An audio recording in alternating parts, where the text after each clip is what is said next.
वर्णवादी ग्रंथ, वर्णवादी कहानियां सिलेबसों से गायब होने चाहिए यूनिवर्सिटियों से। हरियाणा के लोगों ने तो ऐसी किताबों की आग बना ली और उससे तम्बाकू भर के हुक्का पी गए। तो ये करने की जरूरत है। जिस किताब में मानव में भेद बताया वो सारी किताबें अमानवीय है। ये बदमाशी के अड्डे हैं, लगातार आपको गुलाम बनाने के अड्डे हैं। ऐसे अड्डों से बचो और खुल के बोलने की जरूरत है, डरने की जरूरत नहीं है। कोई आस्था वास्ता का कोई केस इसमें नहीं चल सकता। देश के करोड़ों लोगों को मरने के लिए कुंभ में इकट्ठा करते हैं। यह असंवैधानिक है, अमानवीय है, प्राकृतिक है और झूठे कथा कहानियां हैं। इनको आप आस्था के नाम पे ढो नहीं सकते। ये आस्था आस्था करके आप गुलामी की चादर कब तक ओढ़े रहेंगे। ये सारे के सारे उन कथा कहानियां, शंकराचार्य कोई भी हो, वो देश को बेवकूफ़ नहीं बना सकता, वो संविधान के अगेंस्ट नहीं बोल सकता। वो संविधान में दी हुई आज़ादी और संविधान की जो ड्यूटी है सबको साइंटिफिक टेम्पर का इंसान बनाना है, वो क्वेश्चन कर सके। आप इस पर क्वेश्चन नहीं करेंगे, ये आस्था है। ऐसी कोई आस्था देश में नहीं चल सकती। आस्थाओं के लिए 3 कंडीशन है।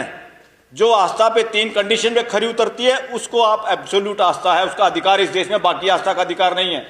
आस्था का अधिकार तब है आपको अगर ये आस्था देश के लोगों को की हेल्थ ना खराब करती हो। हेल्थ कौन सी? आपको बुखार थोड़ा चढ़ाना है। हेल्थ का मतलब है मानसिक हेल्थ।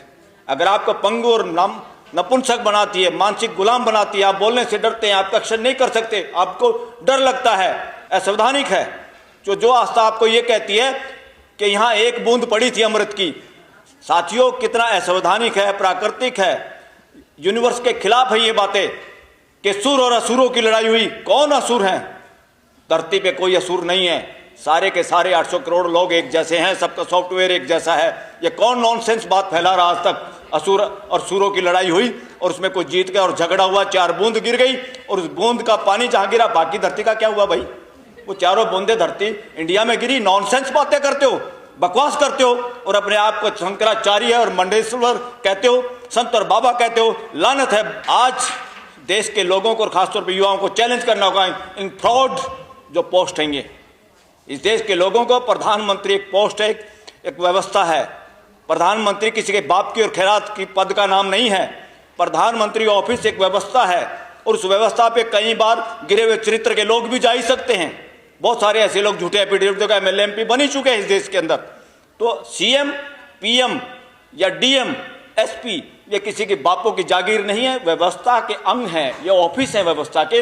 उन ऑफिस को डेमोक्रेसी के तरीके से व्यवस्था को और सुदृढ़ बनाने के लिए, मानवीय व्यवस्था बनाने के चलाने के लिए ये चीज़ें हैं। और इनमें जो टांग अड़ाते हैं, आप लोग सोच रहे तो ये DC बन गया, ये SP है, ये CM है, PM है, और कैसे भिखारियों की तरफ चारों तरफ मंडराते रहते हो। आपकी व्यवस्था आप